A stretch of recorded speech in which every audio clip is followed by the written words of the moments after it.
Hi, my name is Sunny and I'm a volunteer with Happy Fest Committee. I'll be the moderator for this panel. If you have any questions for our guests, please comment in the YouTube comment section below and we'll answer them live. Any questions that we won't get to will be forwarded to the filmmaker. With that, I'd like to start off by giving a warm welcome to the director of The World is Bright, Ying Wang, and joining us all the way from Vancouver, Canada. Welcome, Ying Wang. I just wanted to kind of ask first about the ending of the film that we just saw. And it does end on a quite tragic note. We learned that the court strikes out the Dunn's case entirely. Is there any closure at all for the Dunns since you've made the film? Does the film play a role in that? I think indeed that the film is in a way is a closure to the parents. And actually, after the festival screening, we are going to launch an impact campaign to advocate some legal change in the Canadian immigration system. I hope if some change could happen, that would be the real closure. That would be amazing. Yeah. And should people just follow your Instagram, Facebook for any updates on that? Yes. Yeah, we have Awesome. we have account on Facebook, Instagram, Twitter. Please follow us. Perfect. And yeah. help spread the word. Yeah, and I think you're right that this film does offer a really amazing closure, and it would be even more amazing too if there could be some real changes in the legal system of Canada. Yeah. Yeah, and so kind of now that we covered the end of the film, I kind of want to bring us back to the beginning of your journey with this film and ask, how did you first come across the story, and what is your relationship to this family of the Duns? I got to know the parents when they first arrived in Vancouver in 2007. So I got to know their story from Chinese media coverage. At that time, there was still a lot of mysteries around the case. It really triggered me because, first of all, it's a immigrant story, and also it's a story related to international student. Because myself, I came to Canada first as an international student and then became a London immigrant. And thirdly, it's a topic related to mental illness. My first film was about my sister's mental illness. After she immigrated to the United States, she actually developed severe eating disorders. So by that time, the mental illness had already been a close topic to my heart. And also the fact that these parents came all the way from China and come to Canada to search for some legal justice, which was quite unusual during that time. Because you always hear the human rights problems inside Canada, so that also was a big intriguer. So I got in contact with a parent lawyer, and then parent lawyer connected me with the father, and they actually, because the parents came from Beijing. Beijing was also my hometown. Wow. So there was a connection right away. And they allowed me to follow their journey since our first meeting. Wow, that's an incredible story of how you got started. I'm so sorry to hear about your sister.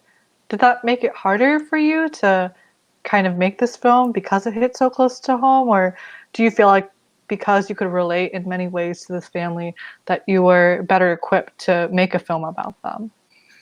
I think it's the second. That would mean my answer is I as a person who had lived with a family member struggling with mental illness, I really provide me a first hand insight into the complexity of the problem. So I think by the time I started following this story, I already got the perspective that mental illness is a very complicated illness. That is so true. Yeah. And I was just kind of wondering, because you do talk about mental health and illness and really how that specifically impacts the experience of immigrants, especially those of the Asian diaspora, like the Dinh family and their son who ends up in Canada. I was wondering kind of like if you were trying to make this film to promote any sort of message about what we should be thinking about when it comes to mental health as immigrants, as members of the Asian diaspora. Definitely, that's one of major purpose. In addition to making a good film, that's one of major purpose. We want to we want to get the message out. I think if you look at the general discourse around mental illness, it's still very white population focused. That's definitely the case in Canada, and I believe that's the same in the United States. Yes, definitely. So I think to raise awareness of the issue in the immigration population, in the ethnic minority population, I think that's the first step to address the issue. So to raise awareness, yeah, that's definitely the message we want to send out.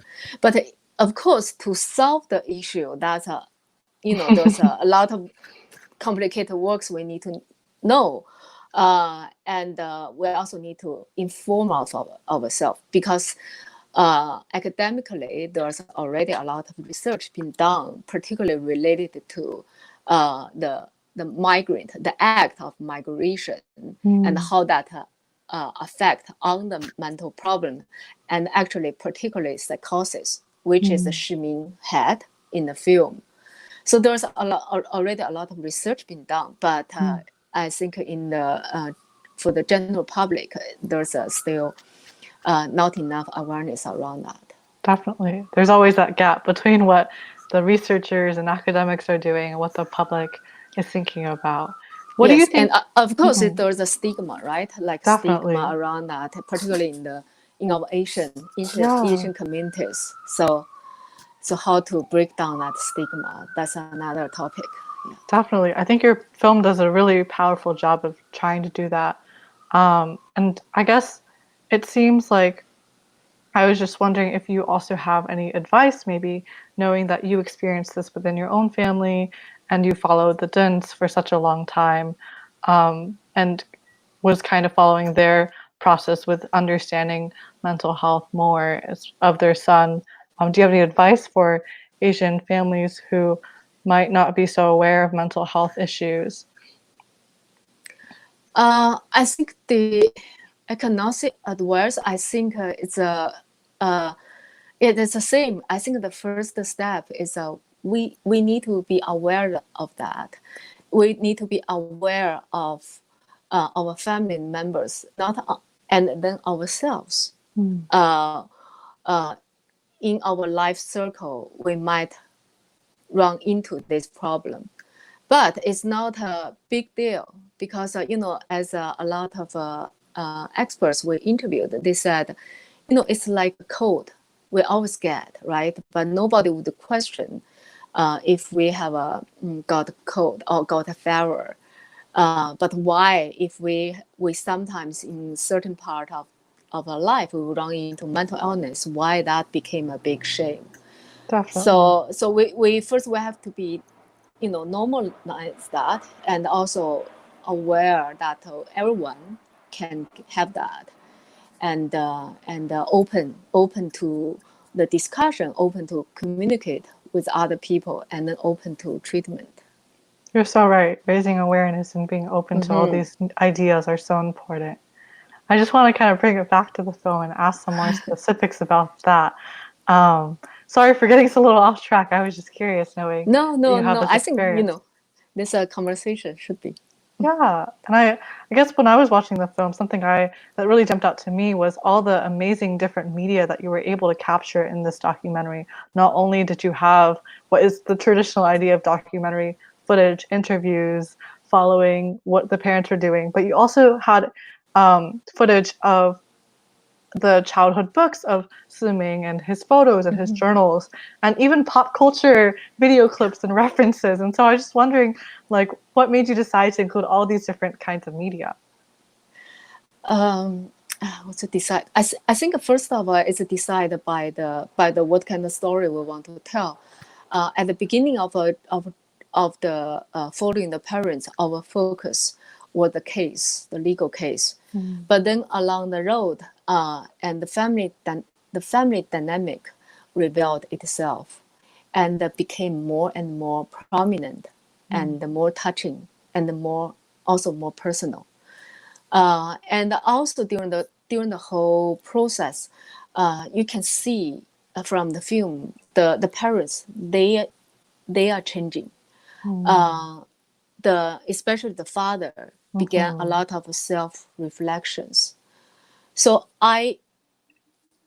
then through that, it also I started to relate it more to my personal life, because I was only 4 years apart,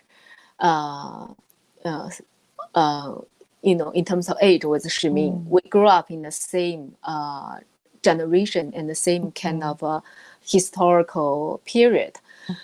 So his comic books, and the music, and the textbooks, and the way he's writing in his diary, that exactly what I read and how I wrote. So I think all that elements would provide a much wider and also more personal reflection of the time, and also as a historical backdrop of this family story. So I think during the editing, we decided that the story should focus on the family, and should focus on the complexity of the layers the story revealed, and all these visual elements are used to serve that purpose. Definitely. I think you did a great job with that. And it was amazing how, even though you weren't able to interview Suming himself, you were able to capture his essence through his diaries, through his photos, through his comic books, like you were saying, and through the reenactments that you had with the actors. Because the other problem we face is Shiming died already before we started the film, and what he left is just a few photos, and also some of the emails he communicated with father when he was living in Canada. So there was a severe limited visual asset we could have to really portray Shiming's life, particularly his life in Canada. So that's why we had to use such as a reenactment, to tell what he went through. And also we obtained a lot of court documents. Wow. For example, all the transcript on his deportation court, and all the transcript is just like a script. And so it really shows what happened, and the mentality, and the atmosphere. Yes, definitely. So that's also, but normally if we didn't go through people, we had no idea what a court would look like, right? That's true. So that's also one of the reasons we use that. Yeah, you guys honestly did basically a historian's job with this film. It's incredible. That's why it actually the most difficult part for this film is editing. It took us 2 years to put all these elements together. Wow. I can definitely see all the hard work. It really paid off. Thank you. Yeah, I hope so. And just going back to what you were saying about, you really wanted this, as you were making it, it started off you following the legal process, and then it really became about the family. I was also noticing something like a common thread between the generations of the Din family was that the children kept hiding truths in order to protect their parents from disappointment or from worrying, and to preserve, it seems, the family's honor. For example, when you show the scenes of the family going to China and visiting the village that the father is from, he still has not told his mother, who is 90-something years old, and she still asks how Swimming is doing in Canada. And so what would you imagine would be, do you think that this is, I guess, like the way that things should be? Do you imagine better and more healthy mechanisms to honor our family and to have open communication? I know this is often a point of contention between Eastern and Western cultures. Yeah, I think the popular film, The Farewell, really also Yes. talk about this topic, right? And I think actually in the reality, what we encounter is normally not what the thing should be. Normally, it's what it is. And this kind of a family dynamic definitely is very popular in Chinese family and in Asian family. I think it's also a universal kind of topic in family issues. Definitely. I don't see it's entirely bad or entirely unhealthy, because there's a lot of beauty and tenderness in this way we deal with family people, because it's a lot of time is out of our caring, right, and loving, and we don't want to hurt each other. But at the same time, I think what normally decide what is right or wrong, what we should tell or not to tell, normally is decided by the value we are educated. And the value normally is the value of the society and the tradition we are brought up.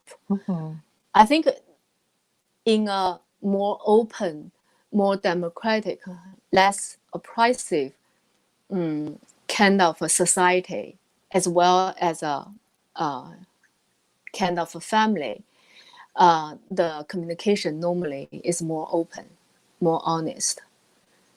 So I think, first of all, I don't think we can break it, and it's not necessary to really break it, because it's everything has two sides. But I think how to have the communication more open and more honest, and I think it's a lot to do with how parents create what kind of atmosphere in the family. Definitely. And the last question about the film I wanted to ask was the title, kind of about the title. And you mentioned that in the film that swimming means bright world, but the title does seem to me at least like a way to honor his memory. But when you change it to the world is bright, it feels like there's a more optimistic message. Was there some sort of message you were trying to get across with that title? I think the Chinese tradition, the parents select the name for their child, always carries their best hope and their wish for the brightest future of the child's life. But in reality, things always different, always not as what parents expected. So there is a certain to choose this title, definitely there is a certain irony there. but we hope through this contradiction, we may bring out the question is why a child's life normally cannot turn out what as the parents expected.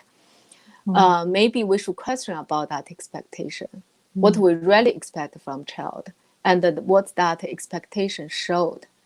And also, I think this question is a parenting question, is also a question, philosophic question to the life, is the world always cannot be as bright as what we hoped. Like what is happening now, all this protest, right? That's the idea we talk about for decades, but the problem is still there. So why the world is this way, and how we can make the world a brighter world, a better world. Definitely. So I think as a filmmaker, our job is not to send out one-sided message, whether it's optimistic or pessimistic, because in life it's always they all come together. So if the title as well as a film can reveal some complexity of a lot of issues, and then let us ask these questions, let us think more, And I think that would be the most positive message a film can send out. Definitely. There's a lot of gray area, and I think that your film does a really good job navigating that. And so that's all the time we have for questions, but I just want to make sure that if other people want to watch this film or share it with a friend, how can they view or purchase the film? We're still in the family circles, not family, in the festival circles, and we'll start the distribution at the end of this year. Awesome. So people can follow us on our social media or can send us a direct message. Perfect. And we'll keep people updated. All right. Thank you so much, Ying, again, for your Thank time. Thank you for having us on behalf of the whole team. In Vancouver, Canada. Yes. It's wonderful what the internet is able to do. Awesome. Okay, well, that concludes today's Q&A. Thank you guys so much for taking the time to speak more about your film with us. Please follow Ying on her respective social media platforms, as you guys have seen on the screen and shown down again below. And I would like for you to invite all of you guys to join us for our next block of films as well. The theme is Technicolor Vision, the LGBTQIA plus spectrum. Will begin this live stream at 5 p.m. Thank you again for joining us. Feel free to go to happyfest.com to see the full schedule. And finally, before we end, I'd like to bring attention to the current racial injustices that our Black communities are facing right now. We as Asian American Pacific Islanders are standing in solidarity with Black Lives Matter. And so if you would like to see more concrete Houston ways to get involved, please visit tinyurl.com/BLMAAPI in all caps. We'll also be conducting a special panel next week to discuss racial injustice against our Black communities and ways we can engage and best implement calls to action. So stay tuned for more details. That concludes our second block of the day. On behalf of Greater Houston OCA, thank you for joining us at Happy Fest and have a lovely afternoon. We would like to acknowledge the grief and outrage right now, especially within our Black communities. Our city, Houston, continues to hurt. George Floyd was a native Houstonian, and according to the Houston Chronicle, we have had 6 police killings this past month alone.